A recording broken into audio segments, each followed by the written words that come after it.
ప్రస్తుతం కల్తీ లడ్డు వ్యవహారం ఎక్కడి నుంచో మొదలయ్యి రాజకీయ నాయకులు వర్సెస్ వ్యక్తులు వర్సెస్ ఇప్పుడు క్యాస్ట్ పాలిటిక్స్ దాకా వచ్చింది. అంబటి రాంబాబు కాపు కాబట్టి కమ్మ వర్సెస్ కాపు అన్నదాన్ని తెర మీద తీసుకొస్తున్నారు. కూటమిలో కూడా కాపులకు అన్యాయం జరుగుతుంది, ఆ అక్కస్ని ఇక్కడ ఏంటిది దీనికి డైవర్ట్ చేస్తున్నారంటూ తెర మీద తీసుకొస్తున్నారు. దీనికి సంబంధించి మిమ్మల్ని అడిగితే మీరేం చెప్తారు? ఏముండదండి, ఎవరికి అన్యాయం జరిగిందండి? ఆ ఈక్వేషన్స్లో ఉంటుంది అంతే. ఇక్కడ ఎప్పుడు కూడా ఏ క్యాస్ట్ కానీ టీడీపీలో సమతో తూకం వేసి తీసుకుంటారు, వాళ్ళు అన్నట్లకి చేతగా తూకం వేస్తారు. ఎవరికి అన్యాయం జరగదండి. సామాజిక న్యాయం అసలు చేసలు అంటే మీకు మొత్తం అందరినీ ఒకళ్ళనే పెట్టేసుకుంటే బాగా న్యాయం జరిగినట్టేమో జగన్మోహన్ రెడ్డి లాగా. ఓకే, బాగుంది అది. ఇప్పుడు మొన్న ఇచ్చిన పార్టీ ఓడిపోయిందో ఓడగొట్టిన మంచం కూడా అయిపోయిన తర్వాత కూడా వాళ్ళకి ఇచ్చేసుకున్నాడు అన్ని.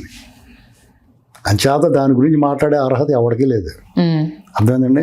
ఇంకో విషయం చెప్పమంటారా, ప్రతి ఓడు కులంకాడు తీస్తున్నాడు, ఏమీ పని జరగదండి. ఎవరికాడు ఇప్పుడు నువ్వు కులంకాడు తీయాలంటే నువ్వు ఎంతమంది నీ కులపోళ్ళని చూసుకున్నావు, నీకున్న డబ్బు నీ కులపోళ్ళకి ఎందుకు లేదు, నీ చుట్టాల్లో కూడా నీ తమ్ముడికి కూడా ఎందుకు లేదు అనేటువంటిది ఆలోచించుకుంటే లేవలేకపోతుంది. అందరికీ ఆ మాత్రం ఆలోచన ఉందో, అందరూ చదువుకున్నారో. ఇప్పుడు జమానాలో స్వాతంత్రం వచ్చినప్పుడు ఉన్న అవిద్య అవివేకం ఉన్న రోజులు కాదు. ప్రతి ఓడికి నీ పక్కన వాడు ఎదిగితే ఆడు తమ్ముడా అన్న కొడుక సొంత మనుషులు ఎదిగితేనే ఆడ ఏడ్చి రోజులు. కాబట్టి ఈ కులం మతం ఏమి పనిచేయవు. ఇంకా కొంచెం మతం మత్తుమందిలాగా పనిచేద్దాం. ఏంటండి, కులానికి ఏమి ఉండదండి. ఎందుకంటే ఏ కులంలో పెద్ద పెద్ద టైకులు అనుకున్న వాళ్ళ ఇంట్లో పెళ్ళిళ్ళు ఎవరితో చేసుకుంటున్నారు? అవును. ఇంకా అటువంటి అప్పుడు ఎవడు పట్టించుకోవట్లేదండి. అర్థమైందా? దాని గురించి ఎక్కువ మాట రాంబాబు కులం కాపు నేత, వైసీపీ నేత అయితే కాపు నేత అని మాట్లాడుతున్నారు. వాళ్ళు ట్రై చేస్తున్నారు, తప్పులేదు, వాళ్ళు ట్రై చేసుకుంటారు. ఆత్మాను పని జరగదు కదా. అది ఎప్పుడో 89లో పని జరిగింది వాళ్ళకి. దాన్ని వెంటనే 97లో తెలుసుకున్నారు ప్రజలు. 2 ఏళ్ళు కూడా పట్టలేదు. జడ్పీటీసీ జరిగి 30 జరిగితేనే అప్పుడే తెలిసేసుకున్నారు. కాబట్టి జనాల అమాయకులు కాదండి. జగన్మోహన్ రెడ్డి అందులోనే అతను పరిపాలన చూసేసిన తర్వాత అతను ఏం చేసినా ఒప్పుకోరు జనం. అంటే దాన్ని ఎలా తీసుకొచ్చారంటే ఇప్పుడు కూటమిలో 60-30-10 రేషియోలో నామినేటెడ్ పోస్ట్ రావాలి. బొలిశెట్టి సత్యనారాయణ గారు జనసేన నా దగ్గర అసలు అతను జనసేన కాదు, అతను జగన్ పవన్ అన్నను ప్రేమిస్తాను, జగన్ అన్న కూడా అతను బ్యాచ్. అతని గురించి నేను మాట్లాడినా. ఎందుకంటే అతను జనసేన కొంచెం చూడను. వాళ్ళ అమరావతికి కేసులు వేసినాడు అతను, ఇవాళ బేక్ కట్టలేదని మాట్లాడాడు. కాబట్టి ఇంకా దాని గురించి మాట్లాడు. ఓకే, నెక్స్ట్ మీరు అలాంటి వాళ్ళు ఎంచుకోకండి. కొంతమంది టీవీలో ఏకంగా డిబేట్లు నిర్వహించే వాళ్ళు ఉన్నారు. వాళ్ళు బోరు పని కులం మీద పెడతారు. వాళ్ళకి ఏం రోగం నాకు అర్థం అవుతా. వాళ్ళకి ఏం చేశారు? ఇది ఒక రకమైన విద్వేషం ఉండదు. నేను ముందే చెప్పాను, నన్ను పెళ్ళికొడుకుని ఒక కాపుల ఇంట్లో చేశారు. నాకు అత్యంత సన్నిహితం. నా మిత్రులు ఇవాళకి కూడా 40-50 ఏళ్ళ నుంచి 2 కాపులు, ఒక బ్రాహ్మణ ఆయన ఇలాగ ఉంటారు నా సర్కిల్లో. అందరూ కమ్మలు ఉంటారండి. నాకు అత్యంత సన్నిహితులు, నన్ను అభిమానించే వాళ్ళు, నాతో నన్ను నా జీవితంలో నేను ఎప్పుడో దెబ్బతిన్నప్పుడు నాకు హెల్ప్ చేసిన వాళ్ళు కాపులే. అలాగే నేను కూడా అలాగే చేస్తాను. ఇది ఊరికే ఇది ఎవరికాడికి ఉంటారండి అలాగా. వీళ్ళు ఊరికే ఎలక్షన్ కోసం వారు ఈ జనాల్లో ఎప్పటికప్పుడు ట్రాన్స్ఫర్మేషన్ వస్తుంది. ఇంకా క్లారిటీ వచ్చింది. ఇప్పుడు వీడు ఎవడన్నా కులం పేరెత్తాడంటే ఎల్లరా బాబు పని చూసుకోమని చెప్తారు. దాని గురించి అలా మనం నాలంటూ డిస్కస్ చేయకూడదు. చాలా బోల్డ్ స్టేట్మెంట్లు ఉంటాయి. అర్థమైందండి. అంచేత మీరు కలపకుండా ఉంటే మంచిది. అంటే ఇప్పుడు రాబోయే రోజుల్లో రెడ్ బుక్ రాజ్యాంగం సీరియస్ ఖచ్చితంగా అమలు చేయాలని కోరుకుంటున్నారు కేడర్. అది కూడా చట్ట ప్రకారమే చేయమంటున్నారు. ఎవరు కొట్టి చంపేయమంటారు. నేను కూడా చెప్తాను. ఇప్పుడు జోగి రమేష్ ఉన్నాడు, అతను ఇంటి మీద వెళ్ళకూడదు. వాడు నిన్న కూడా మాట్లాడాడు. అతను లోకేష్ గారిని రోడ్డు మీద తరిమి కొట్టు అయితేనని చెప్పి తీసుకెళ్ళి కూర్చోబెట్టాలి. రాష్ట్రం అంతా పర్యటన చేయించాలి. అంతే సింపుల్. దెబ్బకి పులిసి కారిపోద్ది. అందులో మొహమాట అక్రమ కేసు పెట్టక్కడ వాళ్ళు చేసిన తప్పుకే పెడితే చాలు. ఖచ్చితంగా వాళ్ళు ఆల్రెడీ ఒక మద్యం కేసులో వెళ్ళాడు. ఇది అగ్రిగోల్డ్ కేసులు ఉన్నాయి. అవన్నీ తెస్తారు, ఏం వదలరండి. దేన్ని వదలరు. అవన్నీ తీస్తారని తెలిసి ఇలాగ అరిస్తే రేపు పొద్దున ఇలాగ అరిసం కాబట్టి మమ్మల్ని పెట్టారని ఏడవడానికి అంతే. మీకు ఫైనల్గా నేను ఒకటి ఓపెన్గా చెప్తున్నానండి, జగన్మోహన్ రెడ్డిని వేయలేదేటని చాలామంది అడుగుతున్నారు. 13 ఏళ్ళ నుంచి బయట తిరుగుతున్నాడు. అతను అన్ని కేసుల్లోనూ అతనే సెంట్రలైజ్డ్ క్రైమ్. ఇప్పుడు వీళ్ళ మీద ఉన్న తిరుమల తిరుపతి పరకామణి కానీ, లడ్డు కానీ, మద్యం కేసు కానీ ఏదైనా సరే జగన్మోహన్, ఇసుక మట్టి మసాలా అన్నట్లో జగన్మోహన్ రెడ్డి దొంగల బాస్, ముఠా నాయకుడు. వీళ్ళందరి మీద ఉంటున్నాయి కేసులు. అసలు వాళ్ళ దగ్గరికి వెళ్తలేదు అంటున్నారు. నిజమే కదా అది. తిరుమల తిరుపతి దేవస్థానంలో సిట్టు కూడా సుబ్బారెడ్డిని ఎందుకు పెట్టలేదండి? అంటే సుబ్బారెడ్డి చెప్పకుండా అయిపోద్ది పని. ఇప్పుడు అక్కడ ఇప్పుడున్న ప్రజెంట్ చైర్మన్ని రోడ్డు మీద ఎవడో విగ్రహం వదిలేసిపోతే ఎవడితో విగ్రహం వాడు స్టూడియోలో ఆ చెక్కుని కాడ వదిలేసిపోతే నాయుడు గారికి సంబంధం అంటాడు. తొక్కిసలాట జరిగితే నాయుడు గారికి సంబంధం అంటాడు. గోశాల జరిగితే నాయుడు గారికి సంబంధం అంటాడు. ఒక కరుణాకర్ రెడ్డి రాజశేఖర రెడ్డి లాగా యాక్ట్ చేస్తాడు ఇలాగొచ్చి ఏంటండి మరి వాళ్ళు అని 20 కోట్ల లడ్డూలు 60,000 టన్నుల నెయ్యి వాడి అది సుబ్బారెడ్డి తెలియదా అంటే ఏం చేస్తాడు? తూర్పు తిరిగి దండం పెడుతున్నాడు ఏమన్నా అంటే రేట్లు ఎంత పెంచాలో అదంతా ఇదంతా మా పాట పెడతాడు. అతను తెలియదా? ధర్మారెడ్డికి తెలియదా? ఎవడు చెక్కు కట్టుకొచ్చినా కానీ గళ్ళలుంగి వేసుకుని బనీని వేసుకుని పాత సినిమాల్లో ఉంటారు కదా కొంతమంది అలాగా చెక్కులు ఇచ్చుకుంటాం ఫోటోలు చూడలేదా మనం ఏంటండి? ఇలాంటప్పుడు మరి ఇతను ఎందుకు పెట్టలేదు అంతనే నేను చెప్తాను.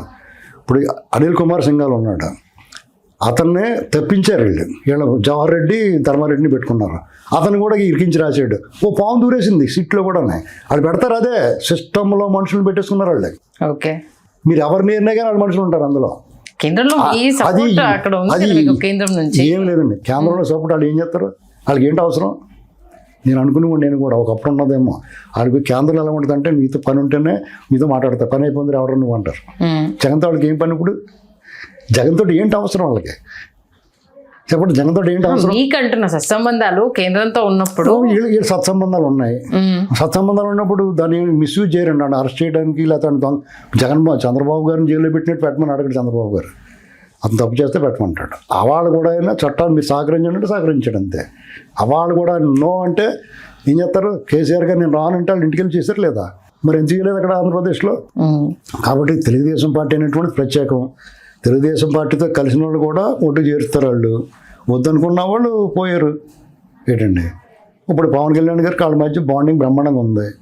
దాన్ని చెడగొడతానికి ఇష్టం. విజయసాయి స్వయంగా చెప్పాడు కదా, వాళ్ళిద్దరు కలిసి ఉంటే మనం ఏం చేయాలి? వాళ్ళు ఎడగొట్టాలనుకుంటా. నీ కుట్ర అక్కడే. అంతేగాని బాగా పనిచేద్దాం, మంచి పథకాలు చెప్తాం, ఇంకా కొత్తగా కనిపెడతాం, లేకపోతే మనలో మార్పు చూపిద్దాం, మన భాష మాట్లాడతాం, ఇది దుర్మార్గమైన భాష మాట్లాడుతాం అనొద్దాం, అందంగా వేదాలు నేర్చుకుందాం, కొంతమంది బ్రాహ్మణులు వాళ్ళని మంచి వాళ్ళని తెచ్చుకుని వాళ్ళ చేత మంచి భాష నేర్చుకుందాం. ప్రతిరోజు ఈనాడు చెబితే మంచి భాష వస్తుంది. అవన్నీ మాట్లాడి సాక్షి చెబితే ఇలాంటి పెంట భాష వస్తుంది ఏంటండి. అలాగా వాళ్ళందరూ మార్పు వచ్చింది నాలో. నేను తప్పు అయిపోయింది, నేను తప్పు చేశాను, ఈసారి అవన్నీ మాస్క్ లేదని చెప్పేసి దళితుడిని చంపాను, నేను దళితుడిని చంపి హోమ్ డెలివరీ ఇస్తాను, నా పక్కన కూర్చోబెట్టుకోను, ఇలాంటివి చెప్పాలా. అంతేగాని నేను ఇంకా నరికేస్తాను, మొక్కల కింద కొట్టేస్తాను, ఎవరినో అరెస్ట్ చేస్తాను, మీ సంగతి చూస్తాను అంటే అమ్మని అమ్మీడు ఇలాగ అంటారు. బాబులు రానికూడదు అనుకుంటారు. ఎందుకనుకోడు? దమ్ముంటే అన్న ల్యాండ్ టైటిల్ యాక్ట్ రద్దు చేసింది కదా ఈ కూటమి ప్రభుత్వం, నేను మళ్ళీ పెడతానని చెప్పమనండి అతన్ని. నేను ల్యాండ్ టైటిల్ యాక్ట్ మళ్ళీ పెడతాను, మీ భూమిని లాగేసుకుంటాను, నన్ను గెలిపించండి చూద్దామనండి అనమనండి. ఏమనరు ఏంటండి. అలాగే హాస్పిటల్ పీపీటీ విధానానికి సంబంధించి మేము కట్టిన హాస్పిటల్స్ ని అది చూపించకుండా పీపీటీ విధానంతో దోచుకునే ప్రయత్నం చేస్తున్నారు అంటూ ఆ అంశాన్ని బాగా హైలైట్ చేసే ప్రయత్నం చేస్తున్నారు. దీని గురించి ఏమంటారు? ఇప్పుడు వాళ్ళు అరుచుకుంటారండి, జనాలు పట్టించుకునే విషయం ఉండదు ఇందులో. కోటి సంతకాలు అన్నాడు, ఎన్ని అయినాయి మీకన్నా చెప్పగలరా? కోటి సంతకాలు పెట్టారు లేదా? వాళ్ళు ఎన్ని బతుకంతా అబద్ధం అండి, వాళ్ళు ఫేక్. ఇప్పుడు వాళ్ళు ఫేక్ గేమ్ ఆడతారు, ఫౌల్ గేమ్ ఆడతారు. చంద్రబాబు నాయుడు గారు ఫేర్ గేమ్ ఆడతారు. అంచేత మనకు వెనకబడినట్టు కనిపిస్తాడు ఆయన. వాళ్ళ కార్యకర్తలు కూడా బాధ ఉంటుంది, ఆడ అలాగ ఉన్నప్పుడు మనం ఎందుకు ఇలా ఉండాలని. అదే ఆవేదన అంతే. మీరు నిన్న జరిగిన అంబటి రాంబాబు గారి ఇన్సిడెంట్ జగన్మోహన్ రెడ్డికి లేకపోతే వైసీపీకి హెచ్చరిక కాదండి, కూటమి ప్రభుత్వానికి కూడా హెచ్చరిక. అది మీరు చట్ట ప్రకారం చర్యలు వేగవంతంగా తీసుకోకపోతే దొరికినట్టు లోపల పెట్టాలి. తప్పు చేసిన వాడిని వాళ్ళ పట్ల ఏమాత్రం ఉదాసీనత ఉపేక్షించినా మా చేతిలో తీసుకుంటాం అనేటువంటిది కనిపించింది అక్కడ. ఓకే, అర్థమైందండి. దీన్ని ప్రభుత్వం కూడా తీసుకోవాలి, ఆలస్యం చేయకూడదు. జోగి రమేష్ నన్ను ఎక్కువ మాట్లాడాడు, వ్యవస్థలు కూడా టేకప్ చేయాలి దీన్ని. నువ్వు లాండ్ ఆర్డర్ కాపాడాలనుకుంటే ఫ్లెక్సీలు కట్టొద్దండి, లేకపోతే ఫ్లెక్సీలకి వెళ్ళొద్దు, చంపడానికి వెళ్ళొద్దండి అని చెప్పకూడదు. నువ్వు ఫ్లెక్సీలు చంపడానికి వెళ్ళి కూడా మోకాలు చెప్పులు తీసేయాలి. అక్కడే ప్రజాస్వామ్యతంగా కట్టుకున్నారు, నువ్వు కట్టుకో కాలుతని, అంతే కదా. లేదు మేము కలుతున్నాయి కదా మంచిగా ఇచ్చాం, 100 ఆవులు పెంచాం, నా ఫోటోలు తీసి పెట్టించుకో, నువ్వు నేను ఎవడొద్దన్నాడు. దీనికి ఎలాగంటున్నారు? రేపు నుంచి జగన్ అరాచకాలన్నీ అన్ని గ్రామాల్లోనూ, ప్రధాన కూడళ్ళలోనూ, పట్టణాల్లోనూ, మండల కేంద్రాల్లోనూ, జిల్లా కేంద్రాల్లోనూ పెడతారు రేపు నుంచి. ఈయన డాక్టర్ సుధాకర్ గారి విగ్రహం ఒక ఏరియా హాస్పిటల్లో పెడతారు. ఆయన రెక్కలు విడిచికట్టిన ఫోటోలు వస్తాయి అన్నీ. ఓకే. దళితుడు సుబ్రహ్మణ్యాన్ని కొట్టి చంపేసి ఇంటికి పంపించిన ఇవన్నీ వస్తాయి. నువ్వు ఎక్కడ ఆపుతావు? నువ్వు రోజు ఎక్కువ మాడితే మొహం మాలు కొడతారు. నువ్వు కూడా అలాంటి దాన్ని చేయాలంటే ఏం చేయగలుగుతావు నువ్వు? కాబట్టి ముసుగుని కూర్చోవాలా. ఈ ప్రభుత్వం తప్పులు చేస్తుంది, ఖచ్చితంగా తప్పు చేస్తారు. ఆ తప్పు చేసే వరకు ఆగాల, అయితే తప్పు చేయకుండా ఆపాల. తప్పు చేసిన తర్వాత నువ్వు విమర్శించాలా, ప్రజలను ఒప్పించాలా, మెప్పించాలి నువ్వు అధికారంలో రావాలంటే. కానీ నీకు అర్హతలన్నీ కోల్పోయావు కదా. నిన్ను అధికారాన్ని చూస్తారు ఒకసారి. ఫైనల్గా మాట చెప్తానండి మీకు, మీరు మీ ఇంట్లో పనివాడు ఉన్నాడు, బ్రహ్మాండంగా పనిచేస్తున్నాడు. మీరు చెప్పినా చేస్తున్నాడు, చెప్పకపోయినా కూడా చేస్తున్నాడు. పైగా మీ తోటలో మొక్కలు పెంచి ఆదాయం కూడా పెంచుతున్నాడు. ఈ లోపల ఒక ఆవిడ అతను తీసుకుని వచ్చింది. వాళ్ళ నాన్న చచ్చిపోయాడండి, వాళ్ళ చిన్నాన్ని చంపేశారు, ఇన్ని కూడా చంపేస్తానికి చూస్తున్నారు, ఓ ఛాన్స్ ఇవ్వండి మీ ఇంట్లో పనికి పెట్టుకున్నారు. మీరు ఏ మూడ్లో ఉన్నారో మీ ఓన్ తీసేసి, ఆల్రెడీ బాగా పని చేసి వాడిని తీసేసి ఇతను పెట్టుకున్నారు. వాడు వచ్చిన కాడి నుంచి లోపలికి వెళ్ళిపోయి రావట్లేదు, బయటలో గదిలో కూడా పట్టుకుంటున్నాడు. తలుపు కొట్టి కేకేస్తుంటే ఎరు చూపులు చూస్తున్నాడు, ఎరికేకలేస్తున్నాడు. మధ్యలో వాచీలు ఉంగరాలు పర్సులు దొబ్బేస్తున్నాడు. ఇదేటని అడిగితే కొడుతున్నాడు. అప్పుడు నీ దండంలో బాబుని తోసేశారు బలవంతం. మీ చుట్టాలను గట్ట కేకేసి వచ్చి తీసుకొచ్చి ఇద్దరు ముగ్గురు కలిపి తోసేశారు బయటికి. తోసిన తర్వాత మీరు ఏం చేస్తారా? పనివాడు ఎక్కడున్నాడో వెతుకుంటారా?